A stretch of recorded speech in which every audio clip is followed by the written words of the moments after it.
Let me start with this new piece. It's called Hypocrites. Before I get into this, I must admit that I don't watch TV, I don't own one, and I listen to the radio daily. Mostly, I listen to NPR and to France Inter in French. And for some time now, I wanted to express my wrath against the plethora of hypocrites that surround us. Of course, the winners in that category are the politicians, not all, but most of them, regardless of ideology. They say one thing, and I'm reading from this text here. They say one thing and they do another. In politics, announcing to the world that you're going to do something is easier than actually doing it. And that is why politicians hardly do anything. They are the champions of non-actions. And nothing is going to change if we, as citizens, are not more wary, better informed, and if we don't hold them truly accountable. Just recently, Trump was vilified. When was he not?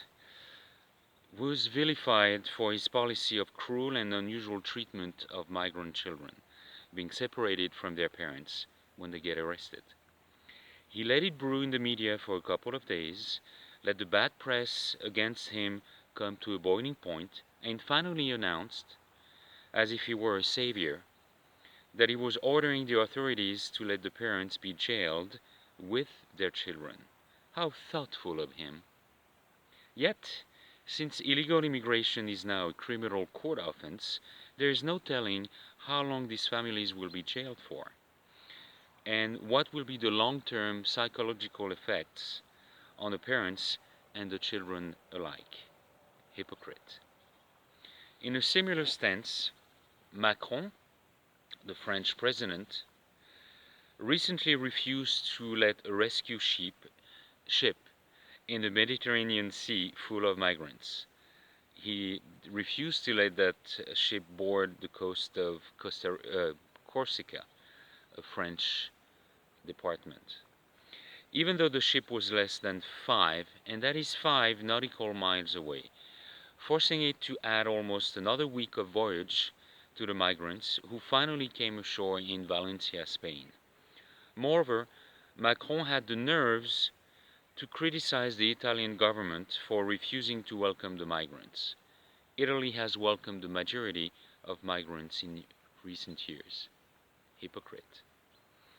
Migrants always have been and will increasingly be a fact of our lives. They bring with them stories of survival worth listening to, culture worth discovering, cuisine worth tasting, humanity worth sharing, but more importantly, hope worth heeding. Politicians are more interested in financing secretly the people and entities contributing to war than helping the people fleeing them. They're more eager to develop polluting commerce than welcoming victims of the very climate change that they have helped to contribute to. Hypocrites. Some media outlets, and unfortunately not all, are more interested in reporting sensationalism because it is sexier and more lucrative than performing in-depth investigating journalism to get to the bottom of a story. Hypocrites. Environmentalists, ecologists, and other pro-organic bourgeois will travel the world to denounce such and such environment disaster about what's happening or what's about to happen, without worrying about their carbon footprint of the very planet they claim to preserve. Some organic vendors at organic markets will use paper towels or window cleaner to clean their mess rather than a cloth and water. And they will put away their gear in a gas-guzzling SUV or pickup trucks. Organic brands will individually wrap bags of teas or cookies. What's environmentally friendly about such behaviors? Hypocrites. Large NGOs and other large charitable organizations claim to help throughout the world millions of people. But they don't say that the more they intervene, the more money they receive in funding and donations, and also for their employees on the payroll, while still relying heavily on naive yet generous volunteers.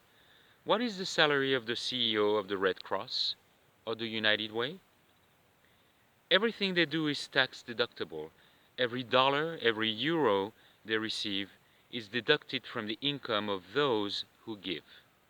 Yet, what is the percentage of monies actually going to those in need? Hypocrites.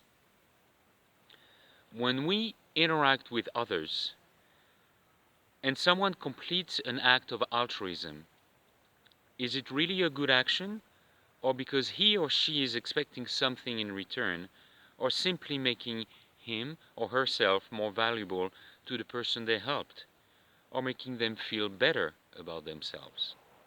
Watch out for hypocrites. Is there anything done nowadays without value or hope, or the hope of return value? There is.